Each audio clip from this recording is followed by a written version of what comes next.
안녕하세요. 오늘의 주요 뉴스를 스케치해드리는 HTC 뉴스캐치의 타프로입니다. 8월 4일 월요일, 오늘도 거품없이 신속하게 오늘의 미국 뉴스를 스케치해드리겠습니다. 먼저 헤드라인입니다.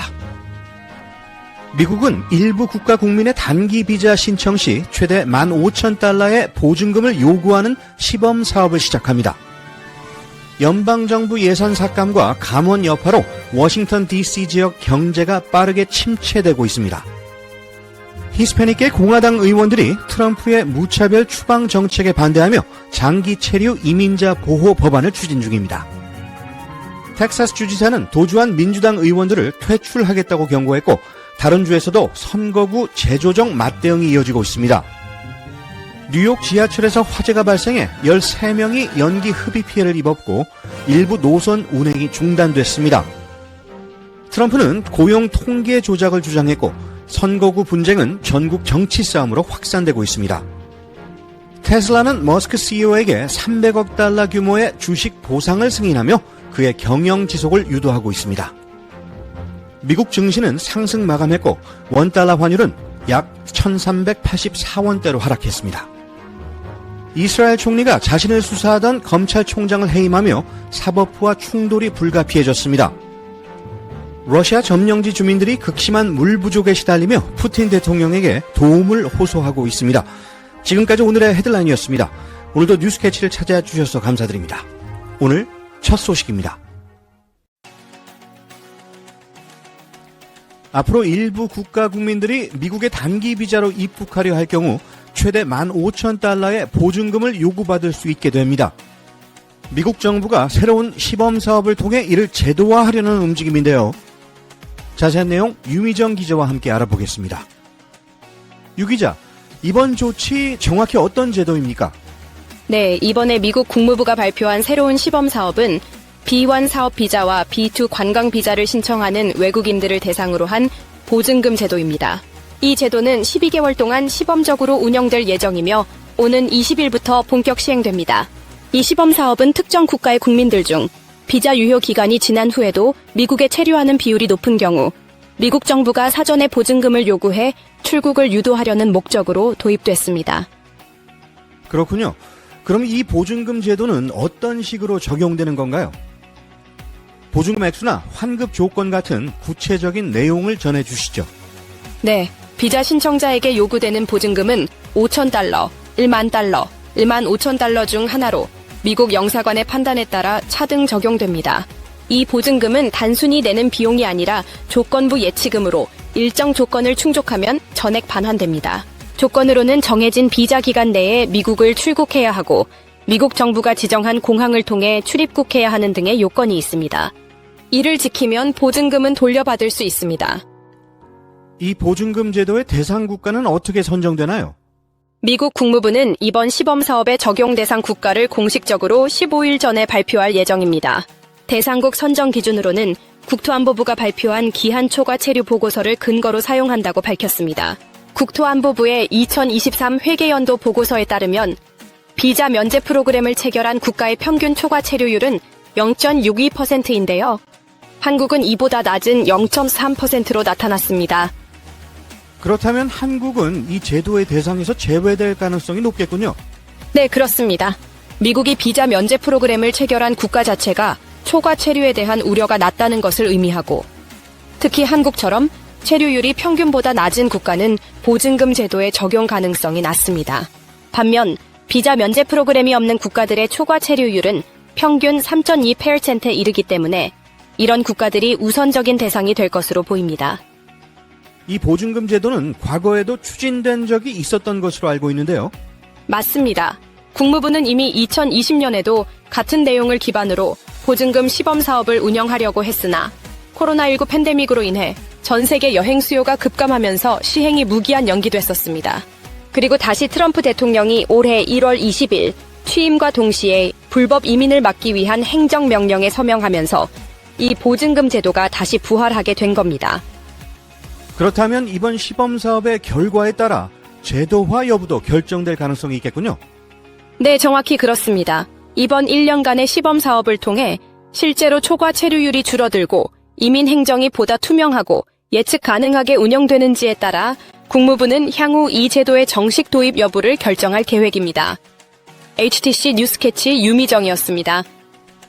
이번 보증금 제도는 단순히 입국을 제한하려는 목적보다는 미국 내 이민 규율을 강화하고 책임 있는 체류를 유도하려는 정책의 일환으로 보입니다. 앞으로 한국 등 비자 면제 국가에는 큰 영향이 없겠지만 관련국 국민들에겐 체류 계획의 중요한 변수로 작용할 수 있을 것으로 보입니다. 유 기자, 잘 들었습니다. 워싱턴 DC 지역 경제가 휘청이고 있습니다. 트럼프 행정부의 대규모 연방직 감축과 예산 삭감 여파로 연방정부 의존도가 높은 DC는 전국보다 훨씬 빠르게 침체 신호를 보이고 있습니다. 5월 기준 DC 실업률은 5.9%로 3년 만에 최고치를 찍었고 연방 실직자들의 실업급여 청구는 4개월 사이 64% 급등했습니다. 민간 부문에서도 구조조정이 잇따르며 올해 해고자 수는 이미 팬데믹 시기를 제외하고 역대 최대치입니다. 소비도 위축되어 외식, 의류, 미용 관련 지출이 대도시 중 가장 크게 줄었고 2027년에는 인구 감소와 세수 감소까지 예상되고 있습니다. 주택 착공은 둔화되고 관광 회복도 지지부진하며 DC는 더 이상 연방정부만으로는 성장할 수 없는 상황에 직면했습니다. 정부가 회사를 떠난 이 도시, 그 다음 엔진은 무엇일까요? DC는 지금 새로운 성장 모델을 절실히 찾아야 할 때입니다. 트럼프 대통령의 무차별 추방 정책에 대해 하원 내 히스패닉계 공화당 의원들이 우려를 표하고 있습니다. 범죄자 추방은 지지하지만 수년간 미국에 머물며 법을 지키고 일해온 이민자들까지 추방 대상이 되면서 지지층 반발이 커지고 있다는 것입니다. 마이애미의 살라자르 의원은 5년 이상 체류한 비범죄 이민자에게 디그니티 신분을 부여하는 법안을 발의했지만 백악관은 사면은 없다며 선을 긋고 있습니다. 그럼에도 라티노 의원들은 중도 해법이 필요하다면서 트럼프와의 대화 가능성을 열어두고 있습니다. 텍사스 주지사 그렉 애벗이 선거구 재조정을 둘러싼 갈등 속에서 시카고로 피신한 민주당 의원들을 상대로 직위 박탈과 범죄 기소 가능성을 경고하며 정면 충돌을 예고했습니다. 민주당 의원 57명은 공화당의 선거구 개편안을 저지하기 위해 주의회를 떠났고 이에 애벗은 $75만 규모의 비난 광고를 띄우고 법적 책임까지 언급하며 압박을 가했습니다. 애벗은 이들을 업무 유기자로 규정하며 특검 소환과 대체 선거까지 언급했지만 법률 전문가들은 그 권한이 불분명하다고 지적했습니다.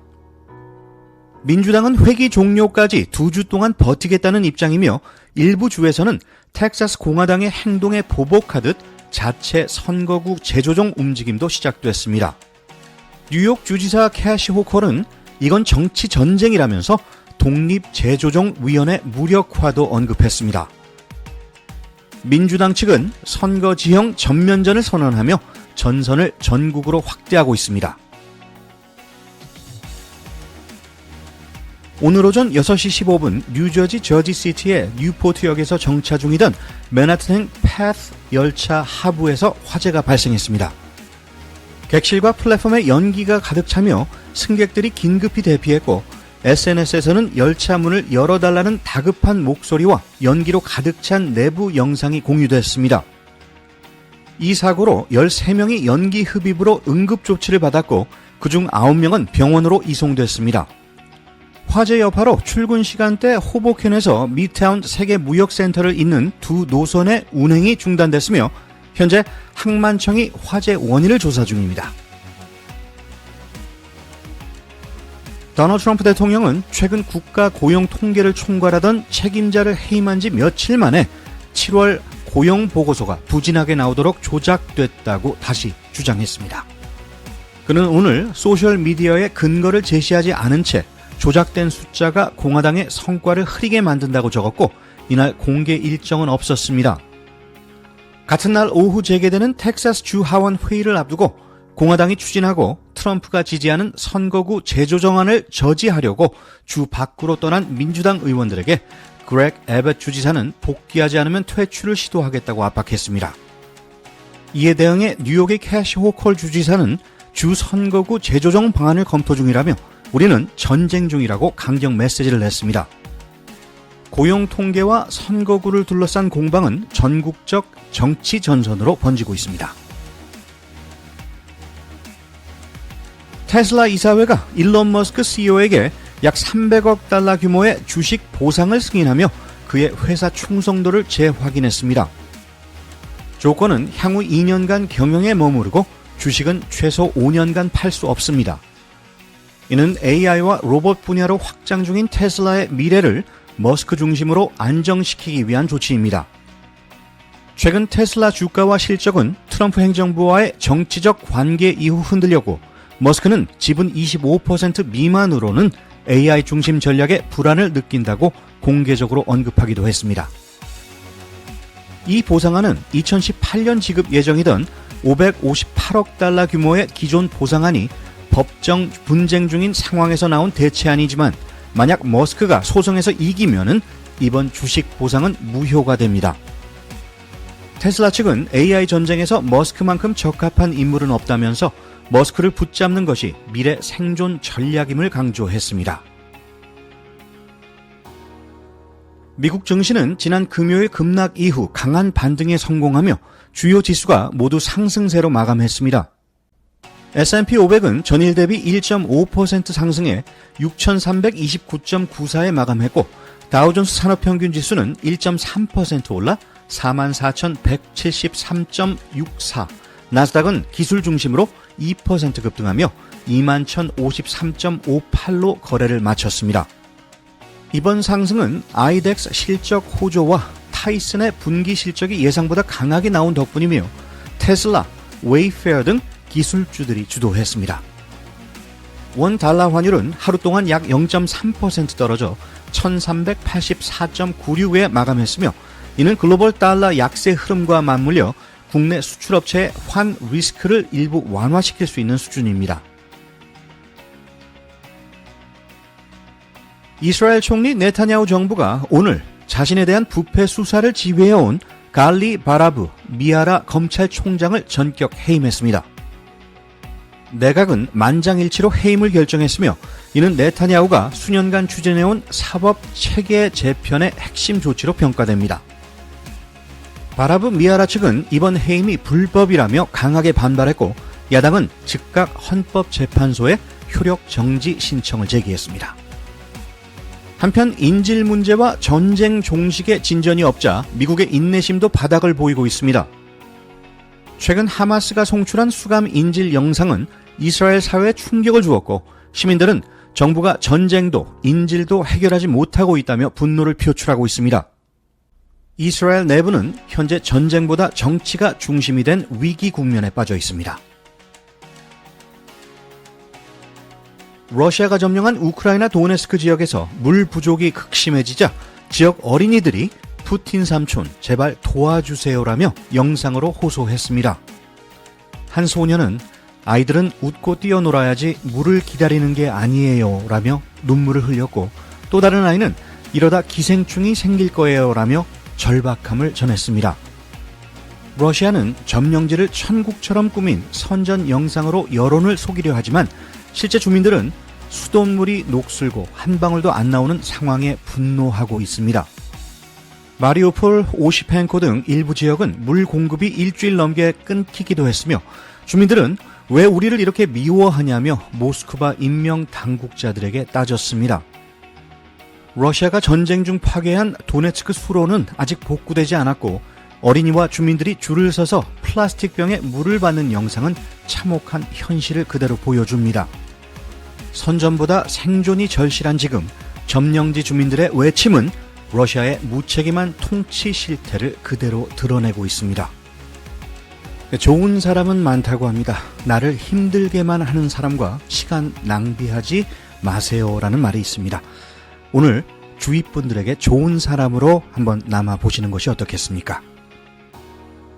뉴스캐치 오늘 소식은 여기까지입니다. 좋은 하루 되시기 바랍니다. 진행의 타프로였습니다.